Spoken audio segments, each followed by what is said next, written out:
Hello students, मैं doctor Gauri Bhatnagar Sanskrit tutorials में आपका स्वागत है। आज इस वीडियो में हम रघुवंश महाकाव्य शुरू करेंगे, जो महाकवि कालिदास के 2 महाकाव्यों में से एक है। जैसा कि आपको पता है, महाकवि कालिदास संस्कृत साहित्य के एक बहुत बड़े जाज्वल्यमान रत्न के समान है। तो ये महाकाव्य शुरू करने से पहले मैं आपको कुछ बताना चाहूँगी, क्योंकि मुझसे किसी ने मुझे पता चला था कि प्रसंग लिखने के बारे में आपको कुछ जानकारी चाहिए थी, तो उसके विषय में बताना चाहूँगी। किसी भी गद्य या पद्य का प्रसंग अगर आपने लिखना हो तो उसके लिए आप पहले कवि के विषय में बताएंगे, थोड़ा सा जिसकी वो रचना है उसके विषय में बताएंगे, फिर उसकी रचना के विषय में बताएंगे, और उस रचना की, उस कवि की भाषा शैली क्या है उसके विषय में आप प्रसंग बताएंगे। जैसे उदाहरण के लिए भी हम ये रघुवंश शुरू करेंगे, इसके लिए हम पहले रघुवंश महाकाव्य के विषय में बताएंगे कि ये हमारे जो महाकाव्य है, ये महाकवि कालिदास और रचित रघुवंश महाकाव्य के द्वितीय सर्ग से लिया गया। द्वितीय सर्ग का नाम क्या है? नंदिनी वर प्रदानम, इस सर्ग का नाम है। कालिदास की 7 रचनाएं हमें प्राप्त होती हैं, जिसमें 2 महाकाव्य हैं, रघुवंश और कुमार संभवम। 2 खंड काव्य हैं, मेघदूतम और ऋतुसंहारम, और 3 उनके नाटक हैं, विक्रमोर्वशीयम, मालविकाग्निमित्रम और अभिज्ञान शाकुंतलम। अभिज्ञान शाकुंतलम इसके विषय में प्रसिद्ध है कि वो संस्कृत साहित्य का सर्वोत्कृष्ट नाटक माना गया है। तो इस प्रकार से हम हर प्रसंग में कवि की रचना के विषय, कवि के विषय में बताएंगे। अच्छा, अब थोड़ा सा कालिदास के विषय में आपको बताऊं। कालिदास के विषय में आपको पता ही होगा, महाकवि कालिदास जो थे वो पहले महामूर्ख थे, फिर उनको काली माँ के आशीर्वाद से जो है वो ज्ञान प्राप्त होता है, विद्या प्राप्त होती है। उनकी शादी राजकुमारी विद्योत्तमा से होती है, जो परम विदुषी होती है। वही उसको घर से बाहर निकाल देती है कि जब विद्या प्राप्त हो जाए, ज्ञान प्राप्त, तब तुम आना। तो वो ज्ञान प्राप्त होने के बाद जब विद्योत्तमा के पास जाते हैं, तो विद्योत्तमा के पास जाकर वो उसको आवाज़ देते हैं और कहते हैं, अनावृतम कपाटम द्वारम देहि, कि दरवाज़ा खोलो। तो विद्योत्तमा उनसे पूछती है, अस्ति कश्चित वाग विशेषा, कि वाणी में कुछ विशेषता है। तो कालिदास जो है उसके उन तीनों शब्दों को लेकर, अस्ति, कश्चित और वाक, इन 3 शब्दों को लेकर 3 ग्रंथों की रचना करते हैं, जिनका प्रथम शब्द जो है वो वही शब्द है। जैसे अस्ति शब्द लेकर उन्होंने कुमार संभव महाकाव्य की रचना की। कुमार संभव का जो पहला श्लोक है प्रथम सर्ग का, वो है, अस्ति उत्तरस्याम दशी देवात्मा देवतात्मा हिमालयो नाम नगाधिराजा। इस प्रकार से कश्चित शब्द लेकर उन्होंने मेघदूत खंड काव्य की रचना की, जिसका पहला श्लोक है, उसका पहले श्लोक की पहली लाइन है, कश्चित कांता विरह गुरुना स्वाधिकारात् प्रमत्ता। इस तरह से तीसरी वाक शब्द लेकर उन्होंने रघुवंश महाकाव्य की रचना की है, जिसका पहला श्लोक है, वागार्थाभिप संप्रक्तौ वागर्थ प्रतिपत्तये जगता पितरो वंदे पार्वती परमेश्वरो। ये इसका पहला श्लोक है, जो कि मंगलाचरण है। तो इस प्रकार से कालिदास ने विद्योत्तमा द्वारा कहे 3 शब्दों से 3 ग्रंथों की रचना की। तो अब हम शुरू करते हैं द्वितीय सर्ग, जो कि जिसका नाम है नंदिनी वर प्रदानम। ये रघुवंश महाकाव्य जो है, इसमें हम ये भी लिख सकते हैं कि ये भगवान रघुवंश के सभी राजा, रघुवंश के 29 राजाओं का वर्णन इसमें है, जो कि रघुवंश जो कि भगवान राम का वंश माना जाता है। तो इसमें 29 राजाओं का वर्णन है। राम से पहले के 5 राजा है और उसके राम के बाद के राजाओं के वर्णन है। तो इस प्रकार से ये जो सर्ग है, ये राजा दिलीप से संबंधित है। राजा दिलीप जो कि रघुवंश के राजा थे, प्रतापी राजा थे, उनकी पत्नी सुदक्षिणा है, उनको कोई संतान नहीं होती है। प्रथम सर्ग में बताया गया है उनको कोई संतान नहीं होती है, तो वो अपने कुलगुरु वशिष्ठ के पास जाते हैं और उनको पूछते हैं कि इतने समय में भी हमें कोई संतान प्राप्त क्यों नहीं हुई। तो वशिष्ठ उनको अपनी तपस्या के प्रभाव से देखकर बताते हैं कि वो कहते हैं कि एक बार आप देवाधिराज इंद्र के पास से वापस आ रहे थे, तो रास्ते में गोलोक में कामधेनु गाय थी, तो आपने उन कामधेनु गाय को नमस्कार नहीं किया था। तो इस बात से क्रोधित होकर कामधेनु ने आपको इस प्रकार से संतान रहने का श्राप दिया है। तो दिलीप उनको पूछते हैं फिर इसके लिए क्या उपाय है। तो वशिष्ठ कहते हैं कि इसके लिए आप में हमारे आश्रम में कामधेनु की पुत्री नंदिनी नामक गाय है। वो जैसे कि कामधेनु है वैसे ही वो नंदिनी है। कामधेनु चूंकि दिव्य गाय है जो कि सभी इच्छाओं को पूर्ण करती है, तो कहते हैं नंदिनी उनकी पुत्री होने के कारण उसमें भी सारे कामधेनु के ही गुण हैं। तो आप उनकी सेवा करो, हो सकता है वो प्रसन्न होकर आपको संतान प्राप्ति का वरदान दे दें। तो इस बात से दिलीप जो है फिर खुश हो जाते हैं। फिर वो घर चल जाके महल जाके अपनी पत्नी को सब कुछ बताते हैं। फिर ये दोनों पति पत्नी राज दिलीप और रानी सुदक्षिणा जो है वो वशिष्ठ ऋषि के आश्रम में पहुंच जाते हैं। किस लिए पहुंच जाते हैं? कामधेनु की पुत्री नंदिनी की सेवा के लिए। तो द्वितीय सर्ग वहीं से स्टार्ट होता है। देखें, अथ प्रजानाम अधिपा प्रभाते जाया प्रतिग्राहित गंधमाल्याम वनाय पीत प्रतिपदवत्सम यशोधनो धेनु मृष्य मोच। अथ इसके पश्चात, प्रभाते प्रातःकाल, इसके पश्चात मीन्स यहाँ पे पिछले वर्ण जो मैंने बताया है वो चलेगा। इसके पश्चात मीन्स जब महर्षि वशिष्ठ ने उनको नंदिनी की सेवा करने का आदेश दिया, तो उसके पश्चात प्रभाते प्रातःकाल यशोधना, यश को ही धन मानने वाले, प्रजा नाम अधिपा, प्रजा के प्रजापालक राजा दिलीप ने जाया प्रतिग्राहित गंधमाल्याम, जाया पत्नी सुदक्षिणा के द्वारा प्रतिग्रहित ग्रहण कराए गए गंधमाल्याम चंदन और माला वाली, पीत प्रतिबद्ध वत्साम दूध पी चुके अतः बांधे हुए बछड़े वाली, ऋषि धेनु ऋषि वशिष्ठ की गाय को बनाए मुमोच वन के लिए छोड़ दिया।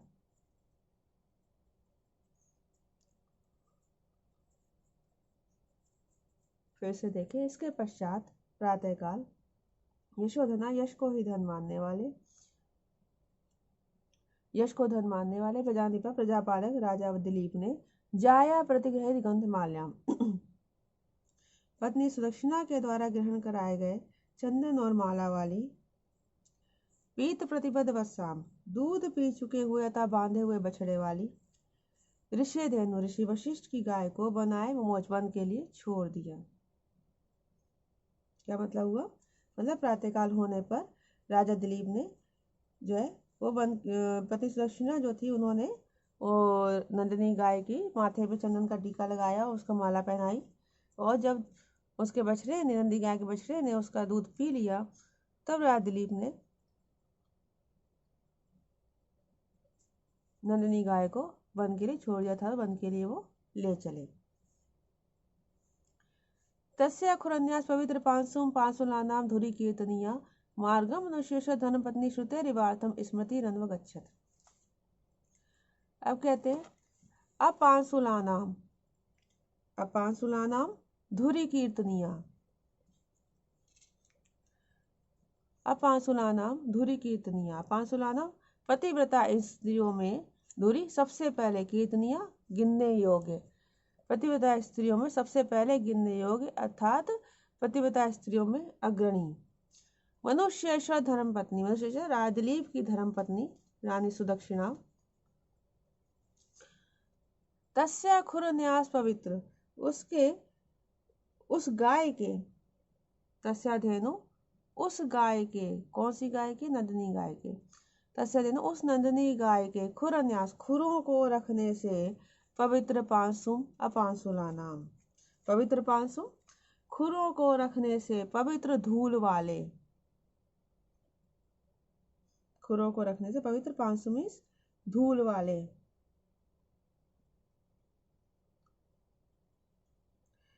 मार्गम मार्ग में, अनुगच्छत उसी प्रकार पीछे पीछे चल पड़ी, जैसे श्रुतेवार्थ स्मृति, जैसे श्रुति के पीछे पीछे स्मृतियां चलती, श्रुति था वेद। फिर से देखें, अब आंसुलानाम धुरी कीर्तनीय, पतिव्रता स्त्रियों में सबसे पहले गणना योग्य, मनुष्य धर्मपत्नी, मनुष्य से दिलीप की धर्मपत्नी न्याय सुदक्षिणा, तस्या उस नंदिनी गाय के खुर न्यास पवित्र पांसुम, खुरों को रखने से पवित्र धूलि वाले मार्गम, मार्ग में, श्रुतेरिवात अर्थ, श्रुते अर्थ एवं स्मृति, श्रुति मीन्स वेद के अर्थ के पीछे स्मृति के समान पीछे पीछे चल पड़े। जिस प्रकार वेद के अर्थ के पीछे स्मृतियां चलती हैं, वैसे ही न्याय सुदक्षिणा भी पीछे पीछे चल पड़ी। वेद के अर्थ के पीछे स्मृतियां कैसे चलती हैं, इसका हम ऐसे समझेंगे कि जो हमारे 4 वेद हैं, तुम्हारा आपको पता होगा, ऋग्वेद, यजुर्वेद, सामवेद और अथर्ववेद, तो उसमें जो संस्कृत प्रयोग की गई है वो वैदिक संस्कृत है। अब जो संस्कृत आप पढ़ते हैं वो है लौकिक संस्कृत। तो वैदिक संस्कृत और लौकिक संस्कृत में कुछ अंतर है थोड़ा, तो इसलिए वैदिक संस्कृत थोड़ी कठिन है। तो वेदों की संस्कृत को, जो वेदों में बातें कही गई हैं, उनको अमल लाने के लिए हमारे पुराने ऋषि मुनियों ने, गुरुओं ने स्मृति ग्रंथों की रचना की, जिसमें कि वेदों के अर्थ को ही साधारण संस्कृत भाषा में समझाया गया है, उन्हीं बातों को, उन्हीं के नियमों को समझाया गया है। तो इसलिए कहा है कि वेद के अर्थ के पीछे जैसे स्मृति चलती, क्यों? क्योंकि उसमें वेद के अर्थ को ही समझाया गया है, वेद की बातों को ही समझाया गया है, लेकिन लौकिक संस्कृत में, साधारण संस्कृत की भाषा में समझाया गया, वैदिक संस्कृत को यूज नहीं किया गया है। तो इसलिए जिससे कि बाद के लोग उन वेद के ग्रंथों की भाषा को समझ सकें, इसलिए स्मृति ग्रंथों की रचना की गई। स्मृति ग्रंथ जैसे मनुस्मृति है, याज्ञवल्क्य स्मृति है, कात्यायन स्मृति है, इस प्रकार से कई स्मृति ग्रंथ हैं। अच्छा, तो इस प्रकार से वो राजदिलीप की पत्नी सुदक्षिणा भी उस नंदिनी के पीछे उसी प्रकार चल पड़ी जैसे वेद के अर्थ के पीछे पीछे स्मृतियां चलती हैं। आगे देखें, निवर्ते राजा दयिताम दयालुस्ताम सौरभ्यम सुरभि यशोभि पयोधरी भूत चतु समुद्रा जुगोप गोरूप धरा में उर्वी। अब कहते हैं दयालु,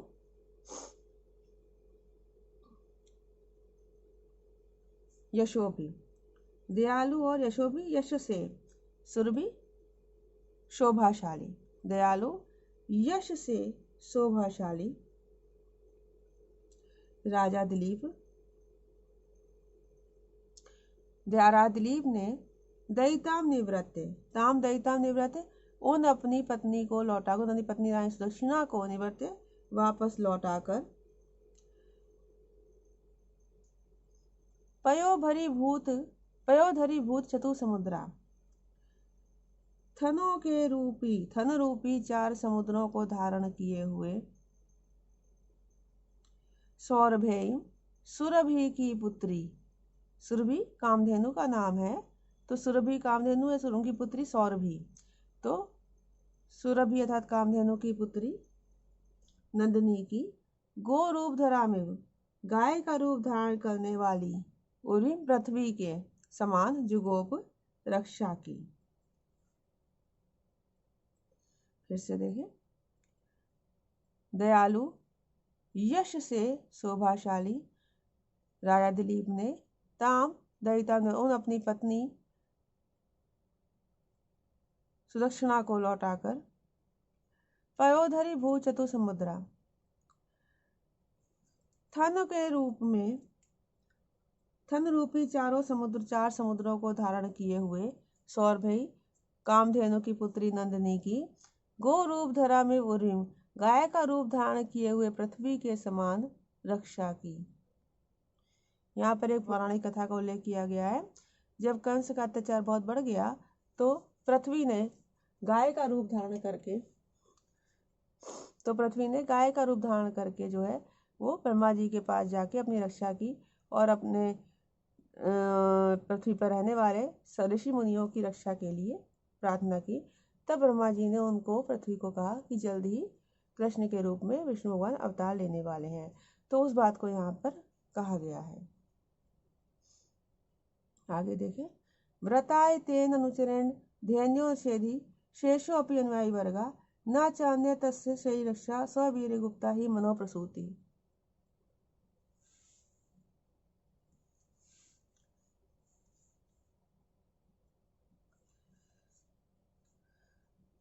तो व्रत आए। व्रत के लिए, व्रत कौन सा था? नंदिनी की सेवा का व्रत। नंदिनी की सेवा रूपी व्रत के लिए धेनु, नंदिनी गाय के अनुचरे, पीछे चलने वाले तेन, उस राजा दिलीप ने शेषापि अनुयायी वर्गा निषेधी, शेष अनुयायी वर्गापि, शेष सेवक समूहों को, बचे हुए सेवक समूह को भी निषेधी, रोक दिया। तस् शरीर रक्षा चा अन्यतना, क्योंकि उनके शरीर की रक्षा दूसरे के द्वारा नहीं होनी थी।